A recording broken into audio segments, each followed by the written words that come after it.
Pokemon Champions, the new battling game which the 2026 VGC World Championship will be played on, might result in the biggest boom competitive Pokemon has ever seen. It's been hinted that Champions will simplify mechanics like IVs and Pokemon being exclusive to other games in the series. Two team building systems fully distinct from battling that are a huge barrier of entry for newer players. Not only are they difficult to learn, but for years these mechanics have contributed to the idea that competitive Pokemon is pay to win. We first heard it in 2013, with Landorus, which pre-Incineroar felt like the most OP Pokemon imaginable, being called pay to win for having its form change locked behind a tedious $3 minigame called the Dream Radar. In less ancient history, you've probably seen it used on PokeTube a few times. Okay, a lot of times. These videos argue that requiring past generation games to access certain powerful Pokemon makes tournaments prohibitively expensive for players without those games already. I've been playing VGC since I was a kid, and having dealt with competitive Pokemon's pay-to-win issues for over a decade at this point, I really enjoy these videos. Even though they're wrong. Wait, before you get your pitchforks out, let me explain myself. While these videos rightfully point out that the knowledge and time necessary to train teams is an obstacle for getting into VGC, the financial cost of team building they present is vastly overblown. Don't confuse that with me saying Pokemon is cheap though. If I told people how much I spend on Pokemon in the year, they'd probably look at me like I invested my life savings into Gimme Gold Coin. So then, if it's not from team building, then why is competitive Pokemon pay to win? With Pokemon Champions coming out this year, I think it's high time we fully explore VGC's cost accessibility problem. To do so, I'll reveal exactly what it cost me to qualify for the Pokemon World Championships this year, so that you can see that training your Pokemon is just the tip of the iceberg. Before we get into that, let's fully explore the current cost of training Pokemon to see what problems Pokemon Champions may be fixing. I'll be using I'm a Blissy's videos, since they cover the pay to win talking points really well. They're a great content creator for a variety of topics related to catching Pokemon, so check them out if you haven't already. Getting into it, Blissy's pay-to-win videos cover their streams building competitive Pokemon teams, and tracks both how long it takes and how many games you need to buy to build them without using trades.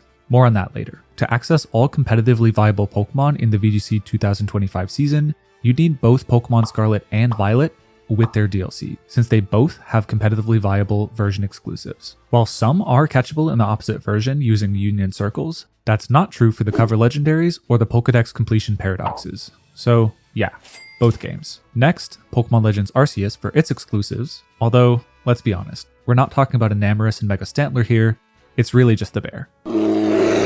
Lastly, a copy of Sword or Shield, depending on your cover legend of preference, plus the DLC for Calyrex. Between you and me though, that last one I'm actually okay with since Calyrex players deserve to pay off some of their karmic debt.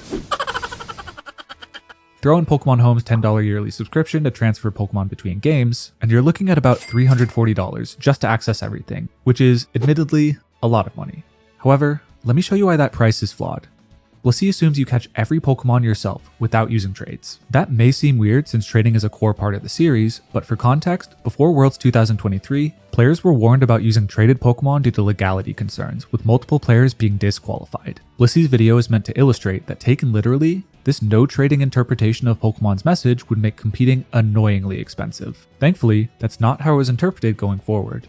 Instead, the community takeaway has been one of supporting one another in team building, given the expensive alternative that Blissey presents. For example, I trained in Pokemon Scarlet, but for several tournaments last year, I wanted to use Miraidon and Ursaluna, two Pokemon exclusive to games I hadn't played. Rather than coughing up Violet and Arceus money out of my food budget and eating ice soup at the event, I asked to borrow the Pokemon I needed from friends who weren't planning to use them at the tournament, and they generously agreed. But that generosity isn't just reserved for friends. For folks without an existing network, there's a storied tradition in Pokemon of lending a helping hand to newer players in getting their teams. Today, these resources are found in community discords or reddits, but back in the day, you'd find them on forums like Nugget Bridge or Smogon, with the added bonus of being able to scroll past old trade logs to see power user and so-called nice guy, Cybertron, publicly flaming you on your wall.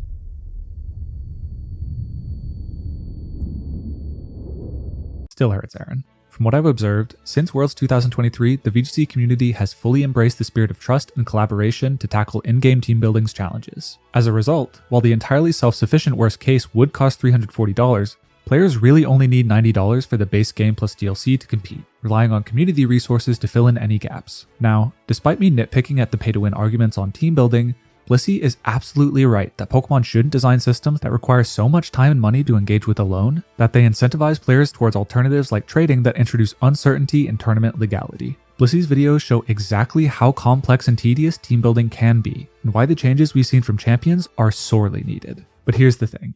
Even if Champions simplifies team building like the trailer suggests, it won't solve competitive Pokemon's cost accessibility problem. Let's break down why. To start, let's overview the VGC circuit. Throughout the year, VGC players compete at tournaments which award championship points for high placements. The highest ranked players by points at the end of the season earn a limited number of invitations to the World Championships to compete for the title. However, while the very best may be chasing championships at these tournaments, not everyone at VGC events has their sights set on Worlds. Some players are trying to win with their favorite Pokemon, and some just want to do justice to a team they built with their friends. Regardless of why you play, most competitors at tournaments pay the same type of cost to attend.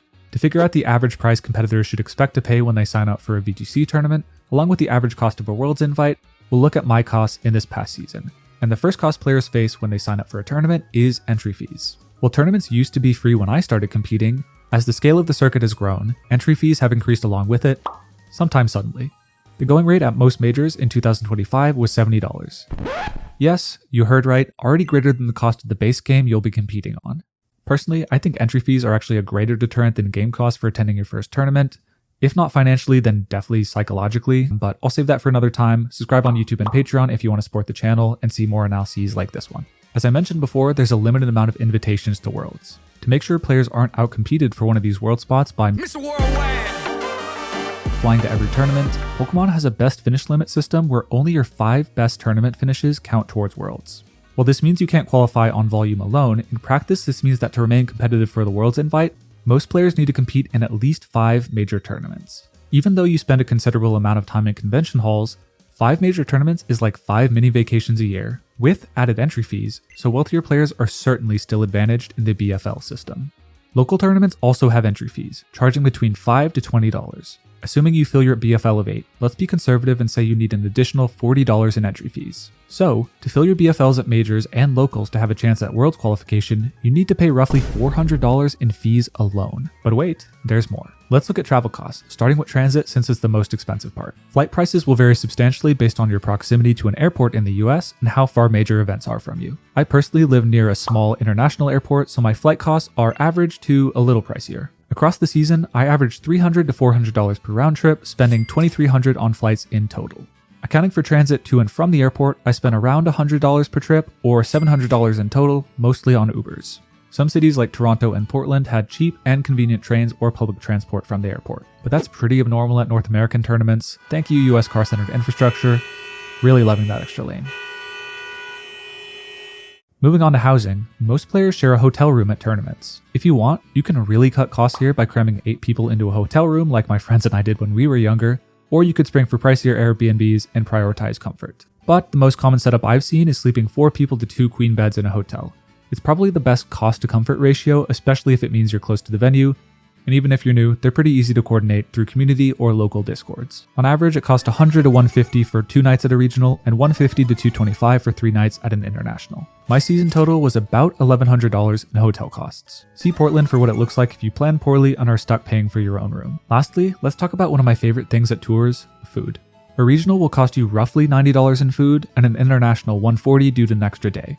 I estimate I spent about $680 on food this season, but this is my weakest estimate since I'm relying on scattered Venmo transactions for split bills. With that said, I think I've covered everything we need to calculate the cost of competing at a VGC tournament. Before I do that though, let me quickly cover how you can earn some of those costs back by winning. Top finishers at VGC tours earn substantial cash prizing, along with TCG boxes which sell for between $200 to $400. Some players don't immediately sell their cards and instead stockpile their winnings, expecting their value to substantially increase in the future, which, if true, makes piles like these an enormous flex. Excluding Worlds, during the regular season, I won prizing currently estimated at $1,500, an average of about $250 per tournament. Note that without reaching cash prizing, that doesn't even offset your average flight. Additionally, qualifying for Worlds nets you competitor merchandise that's worth somewhere between $1,200 and $2,000. This season, I made top 32 at Worlds, which gets you some exclusive merch, although I fell just short of what would have been a pretty sweet $5,000 payout for top 16. Adding estimates for my regular season winnings and my Worlds prizing, I estimate I won roughly $6,000 this season. Keep in mind though, I haven't sold any of this yet, and I probably won't sell the Worlds top 32 stuff out of sentimental value, so I'm only in the green on paper. Additionally, while I did fairly well this season in terms of prizing, most competitors leave tournaments empty-handed. To reflect that, I won't be including my earnings in the final analysis. With all the costs broken down, let's summarize. Looking at the 7 events I attended, including Worlds, I spent $465 in registration fees, $2,330 in flights, $705 in transit, $1,100 in hotels, and $680 in food. In total, I spent $5,300 across 5 regionals, 1 international, and the World Championship, for a final average cost of, drumroll please, $750 per tournament. Referring all the way back to team building costs, even the worst case cost estimate from earlier is dwarfed by overall travel costs across the season. Now, I know what you're thinking. Talent's being a little bit tricky here, that $340 is diluted across 7 tournaments of costs. $340 is still obviously a lot of money. What about players attending 1 tournament? Surely the game costs are prohibitive for them, and you're right, they would be. But I'd argue that helping newer players build teams on a budget is exactly why most VGC trading resources were formed in the first place, and make the cost-friendly single-game approach a completely viable choice for first-time tournament goers. So, when we compare that $90 in team building cost to over $700 in other expenses per tournament, it's clear which one is actually financially gatekeeping competitive Pokemon. Even eliminating travel costs entirely, I've had multiple friends over the years that live near tournaments and were otherwise willing to build teams, only to balk at the entry fee that I need not remind you has only gotten more expensive with time. So, let's circle back to our main question. Is competitive Pokemon pay to win? Yes, but not in the way that it's most often presented online.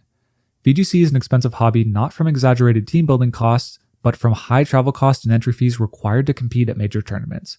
And honestly, when the financial barrier isn't about competitive advantage, but about basic access, competitive Pokemon isn't just pay to win, it's pay to play.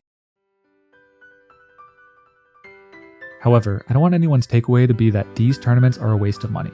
I've competed since I was a kid, and if given the choice to keep the money I've spent over the years, or the friendships, experiences, and life lessons I've gained, I do it all over again. I've been so harsh on the price of VGC because competitive Pokemon does have a cost accessibility problem, but focusing on team building costs distracts from the underexplored costs that deserve a critical examination, especially before we enter the next phase in competitive Pokemon's history. Nevertheless, I hope that with the release of Pokemon Champions, training Pokemon becomes fully accessible to both casual and competitive audiences in its complexities and costs. And we see other improvements to help the greater cost accessibility problem in the VGC circuit. Let me know what you think about pay to win in Pokemon and how it can be solved. If you enjoyed the video, please subscribe to the channel. Thanks for watching. Peace, y'all.